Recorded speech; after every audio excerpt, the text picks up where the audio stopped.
Watu wengi wamekuwa wakijiuliza nini maana ya budget na ninaweza kufanyaje ili niweze kuwa na bajeti yangu?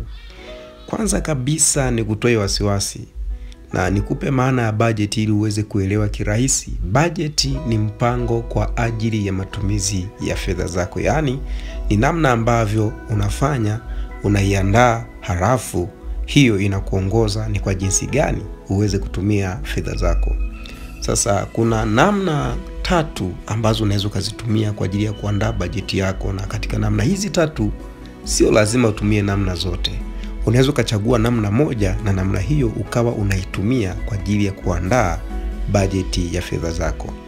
Namna ya kwanza ni kwa kutumia kanuni aliyoianzisha mwanamama aitwaye Elizabeth Warren, na kanuni hiyo inaitwa 50-30-20 rule. Ni kanuni ambayo unakigawanya kipato chako katika makundi makubwa matatu: 50%, 30% na 20%, ambapo 50% ya kipato chako, yaani nusu ya kipato chako, unaitumia kwa ajili ya mahitaji ya msingi kama vile chakula, kodi, umeme, maji, usafiri, bima ya afya pamoja na matumizi mengine ya muhimu ambayo hauwezi ukaishi pasipokuwa na mahitaji hayo.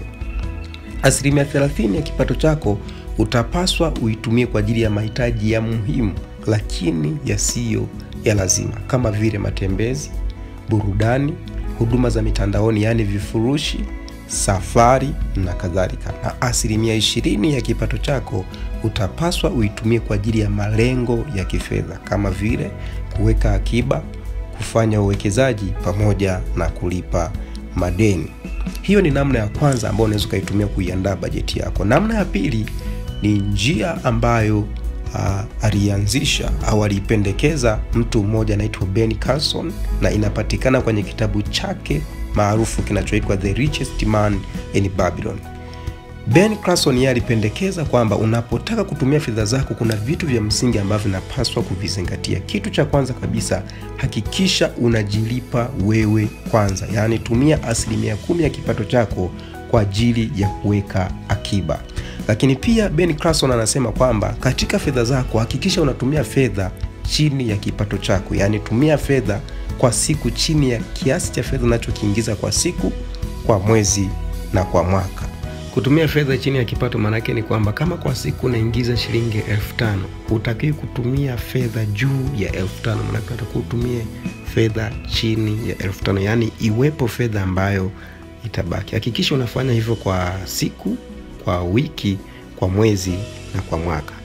Lakini pia Ben Carson anasema kwamba hautakiwi kuacha kujifunza elimu ya fedha kila siku. Hakikisha unapata elimu ya fedha, unajifunza kuhusu fedha. Hiyo itakusaidia kuwa na matumizi mazuri sana ya fedha. Yawezekana hizo njia mbili, yani ya Elizabeth Warren na Ben Carson, zikawa changamoto kwako. Sasa tumia njia hii. Hakikisha kila unachotumia fedha kiandike. Kama umetumia fedha kununua kitu fulani, kiandikie. Fanya hivyo kwa siku, kwa wiki mpaka kwa mwezi. Hapo utajua fedha zako zinaelekea wapi, huwa fedha zako zinapotelea wapi. Sasa anza kupunguza vitu ambavyo sio vya msingi na ubaki na vitu ambavyo ni vya msingi na vya maana sana kwako. Baada ya hapo utajikuta una bajeti yako ambayo inaweza ukaitumia kuweka vizuri bajeti zingine za wakati ujao.